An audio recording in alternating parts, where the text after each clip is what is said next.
The Super Bowl is coming up soon, and if I'm being honest, I find the games to be boring, the halftime shows usually suck, and the commercials are never as good as you think they're going to be. But the one thing that excites me about the Super Bowl is the food.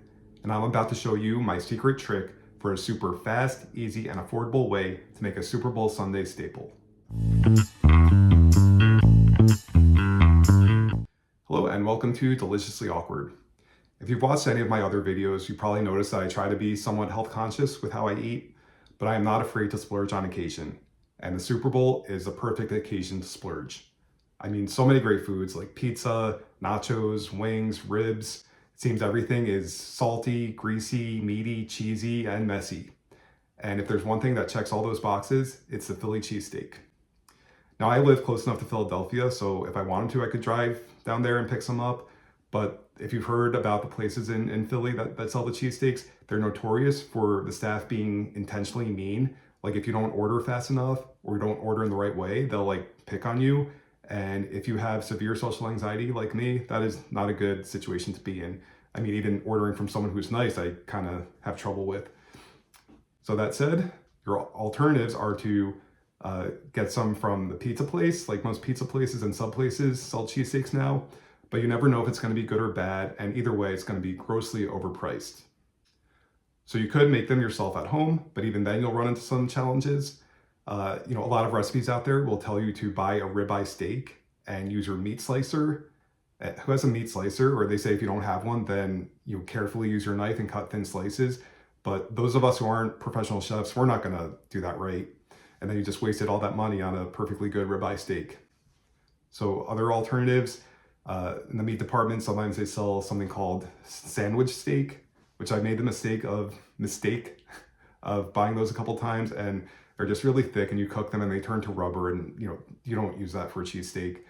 So you could also go to the frozen section where they have steak gums or other brands of this highly processed junk. So I found a great way to get around all that. Now, excuse me a second as I pull out my meat. This is my secret. This is roast beef from the deli counter. So I should say I got it from the grab and go shelves across from the deli counter where they have refrigerated cases with the meats and cheeses already sliced. You could just pick it up and go on your way. Otherwise, you have to do that whole stupid process of pulling the number from the red thing at the deli counter, waiting for your number to be called. So you have to stand there looking around awkwardly, look at the different meats and cheese logs in the display case, and then what catches your eye is the olive loaf, and you're thinking, what the hell is it, and how long has it been there, because who the hell still eats olive loaf?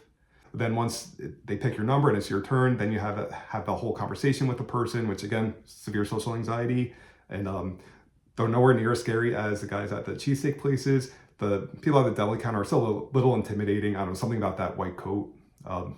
Anyway, so by using roast beef, it comes together really quickly. You could do it the day before, so you just have to microwave it, but it's already sliced thinly. You don't have to fumble around with the whole steak.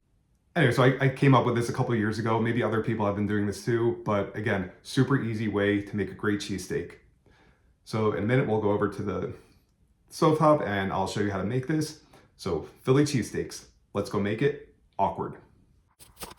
So start by slicing up an onion, then put it in a pan at medium-high heat with some vegetable oil.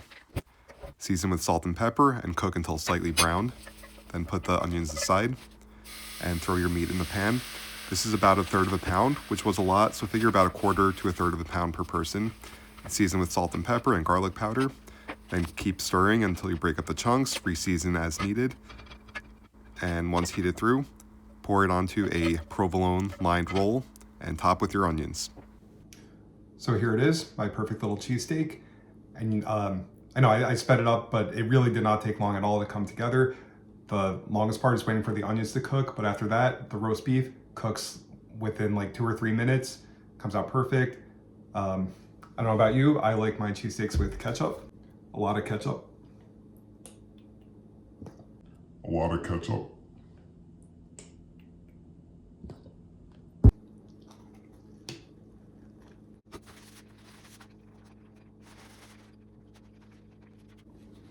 So sorry about that, I bit off a bit more than I could chew.